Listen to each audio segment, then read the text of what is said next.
Alright, so we've caught up to the fire. We're walking now on the area just behind the fire. So I'm actually walking on an area that has been burned by a savanna fire just now, and I'm catching up to the flaming front. So as you can see, as I get closer and closer to the fire,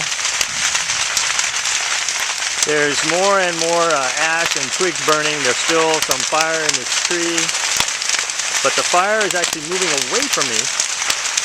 So even though it's pretty darn hot right here, I can still film it. And it's quite dramatic actually. Woo, my feet are hot. The ground is literally scorched beneath me.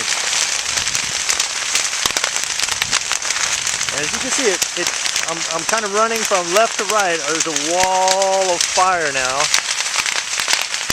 And lots of smoke.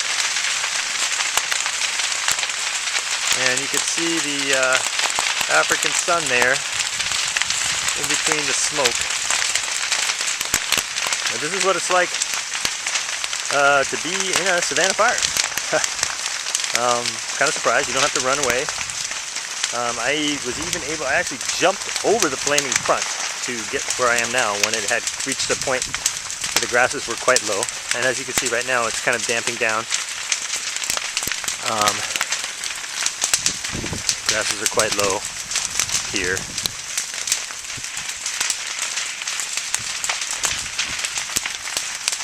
Here's some twigs and some sticks. There's still plenty of little pieces of wood and leaves burning all around me here as I walk. Just to prove it, I'll put my feet right here in the front of the fire. There you go, there's my shoe. We're coming up to the edge of the flaming front again.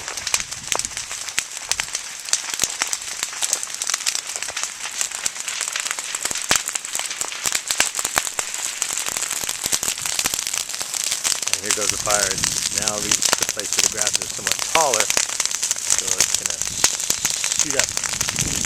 This looks like it's probably a fallow area. It looks like water trees, or a fallow tree, and some fallow grasses here. Mixture of animals and perennials, and there it goes. Woo, baby! You can see the whole wall. The wind picks up just slightly now, and this fire is taken off, and I can feel the heat on my arm. I'm standing probably about 20 feet away from the fire now. I can kind of feel the heat on my body, but I don't feel any fear because, of course, I'm upwind from the fire, and the area where I'm standing has already been burned by the fire. So I'm just able to stand here and take this film for you.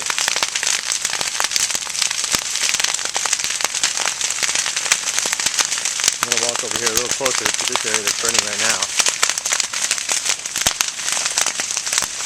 One of the things, of course, that fire does in the savanna is it burns small trees. And you can see right now the fire is actually burning up many of these small fallow trees. And these trees doesn't necessarily kill the trees. It can kill the smallest of the trees. Wow, look at that. But the trees that are fairly well established won't die. Look at this one's just burning the leaves and everything off of those trees. It's now well over my head. The flaming front is about 12 to 15 feet high, and that's reaching up into the canopy of some pretty tall trees. And as I was saying, it doesn't necessarily kill those trees, but it certainly will stunt their growth.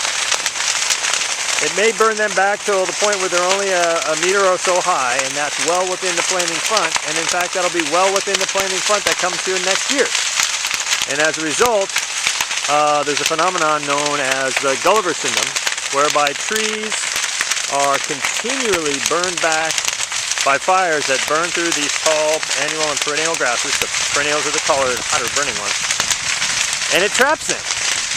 And the Gulliver syndrome phenomenon is known, got its name because occasionally a tree will escape the fire either because of heavy rainfall one year, or it doesn't burn, or heavy grazing, or a number of other things. Even actually farming sometimes can give a tree a break. This fire is as you can see right here, burning very hot. I'm actually trying to keep quite a ways away from it. I've got my camera on its maximum